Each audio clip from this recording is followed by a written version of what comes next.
progressed? Well, first of all, I would say the Agenda 21, 20 years back, is still very valid. We're still there yet, maybe unfortunately, or fortunately, I don't know. But anyway, we're there. There is nothing that in a way has to be changed in the way the world looks at it. 10 years later, there was the Johannesburg Plan of Implementation, and SCP was clearly spelled out as an overarching objective and an essential requirement for sustainable development. And it called the world basically to put in place a framework to help address that. So it was going from the kind of recognition that SCP is an important agenda to asking for a movement in that. And subsequently, what has been put in place is what has been called the Marrakesh process, which was an informal, voluntary process of governments, basically, wanting to start looking at SCP together with UNEP. And this process has given birth to several task forces that have started their work in different areas of, I would say, the life cycle. Some have been working on consumption issues and education, and definitely the issue of education for consumers, and specifically education in the young ages, is a very powerful issue, very important. I'm sure you all have children and you realize how very fast they get it. Much, much faster, I would say, than probably our generation, and not to mention that of our parents. Of course, there are many exceptions. That's one. And then in the consumer area, also the whole issue of information. Obviously, very important. It's a right for information that consumers should have in the world. The right to know what we eat, what we consume, how much impact do we have when we do something. The right to understand it. It doesn't automatically come through. Of course, when we think about it, it does, but it's not always so obvious. And there are lots of trade-offs in the way that we are living. So the agenda is really the agenda of everyone, because everyone is a consumer. I think this is also one point that has been highlighted very clearly there. A second task force that I think was interesting is about building. Building and construction, as you know, is very much an issue in terms of climate, but also an issue in terms of material consumption. You know, when we look at the amount of material that is used to build building, and also the waste when we have to rebuild or refurbish, is very important. Also because building our infrastructure, and we are locked in for 40 years when we build a building. So quite important to think whether indeed we need to build something with air conditioning. The minister asked me to be provocative. I'm going to be provocative. You know me, I like to be. But do we all need to be in a room 17 degrees when outside it's 22, for instance, where I'm seeing very much here? And, you know, why? Why do we need this kind of thing? And the same in my country. In winter, you know, it's cold, but reasonably cold, and people want 24 degrees in rooms. Can't we put a sweater? Really?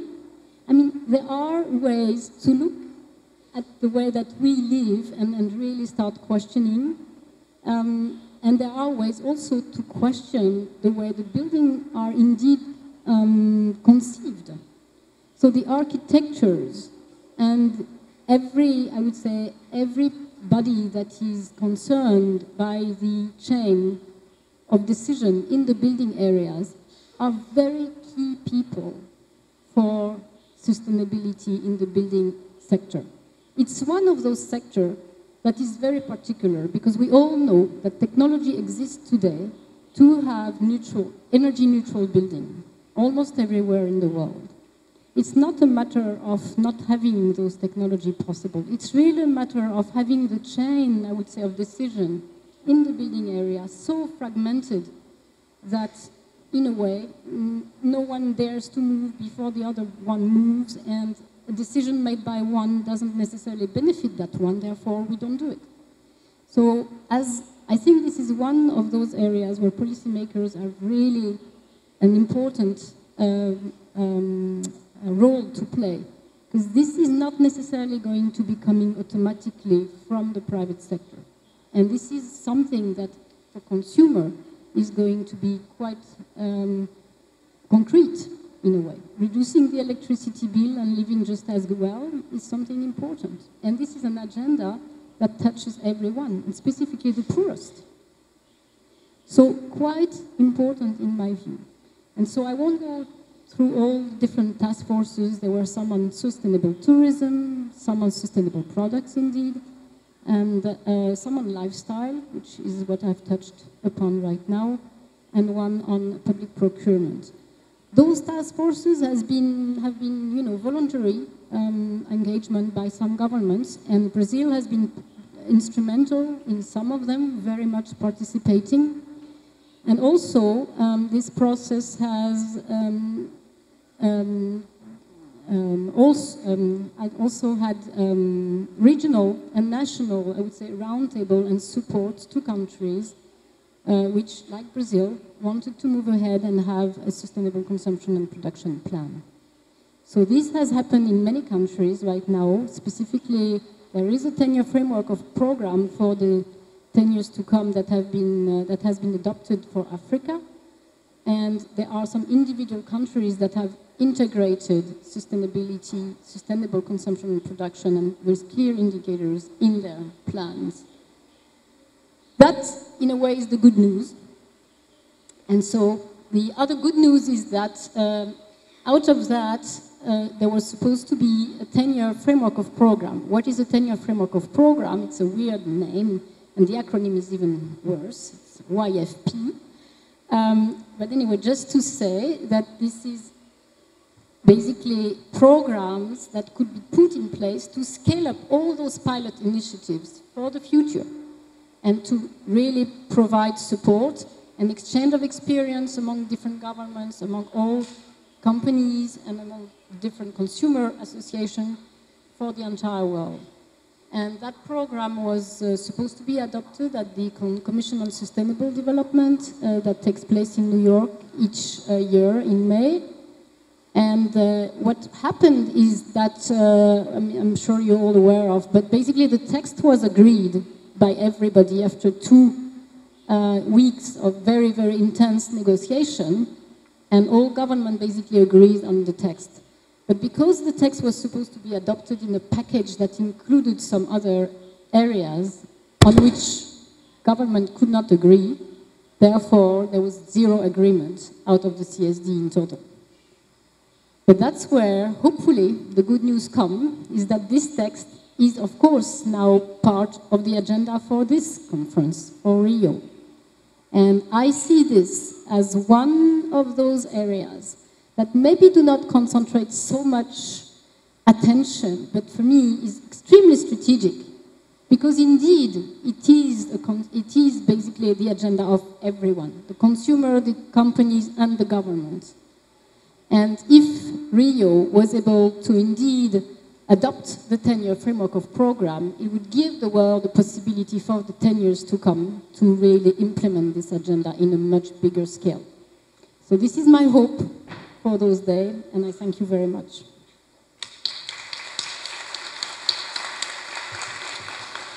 Thank you, Sylvie.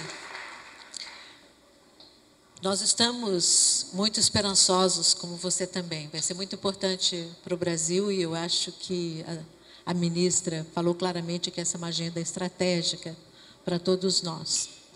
E vou agora passar a palavra para o Hélio, mas antes eu quero fazer também uma provocação para o Hélio. Nosso plano de produção e consumo, que não só foi lançado em dezembro, mas nós fizemos uma série de audiências públicas e discussões em várias partes do Brasil sobre ele, ele traz 3 novidades. Uma das novidades é acolher as iniciativas voluntárias, como disse a nossa ministra, porque normalmente os planos de governo pensam sempre na regulação e às vezes não tem como medir o esforço que a sociedade, incluindo o setor privado, faz voluntariamente.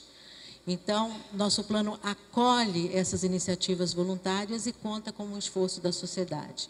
A segunda novidade do nosso plano é porque nós resolvemos realmente trabalhar com os consumidores, que não é uma tarefa fácil, como a ministra mesmo enfatizou, por vários motivos. Primeiro, porque eles são heterogêneos e pulverizados num país enorme. Segundo, porque nós temos diferenças culturais, de classe social e de renda muito grande. E terceiro, porque nós não temos a expertise. E essa que é o tamanho da ambição. Nós não sabemos como conversar com o consumidor. O Ministério é um ministério que formula políticas públicas e trabalha com formadores de opinião, com expertos. Então, o desafio de atingir a linguagem correta, e por isso estamos trabalhando arduamente na frente de pesquisas nacionais, pesquisas focadas, por exemplo, no grupo que nós queremos atingir, que é o grupo das mulheres de classe média, e contando para isso não só com os nossos parceiros, como o Instituto Acatu, mas também, que é especializado no consumo consciente, mas também com as empresas que conversam o tempo todo com o consumidor e que têm acumulada uma expertise para convencer o consumidor de que aquele produto ou aquele serviço é bom. Então, nós contamos, por exemplo, nessa pesquisa nacional que nós fizemos, com o apoio da Unilever, com o apoio do Walmart, com o apoio da PepsiCo, né, conversando para entender um pouco a partir do olhar desses que têm marketing e publicidade muito intensa, como nós podemos fazer as duas coisas, como eles podem continuar vendendo produtos, mas de melhor qualidade, como nós podemos estar dando ao consumidor mais informação para ele fazer escolhas conscientes ou escolhas mais criteriosas, né? E a terceira novidade do nosso plano é uma aliança explícita e estratégica com o setor supermercadista. Porque o setor supermercadista, hoje, no Brasil, ele tem 70 mil estabelecimentos espalhados no Brasil inteiro. Segundo ele, diariamente é que abastece a população brasileira. Terceiro, os supermercados hoje têm uma grande força na sua cadeia de valor, na sua cadeia de fornecedores. Então, quando as grandes redes estão trabalhando estrategicamente conosco, elas têm um poder muito grande de influência na sua cadeia de fornecedores, na sua cadeia de valor.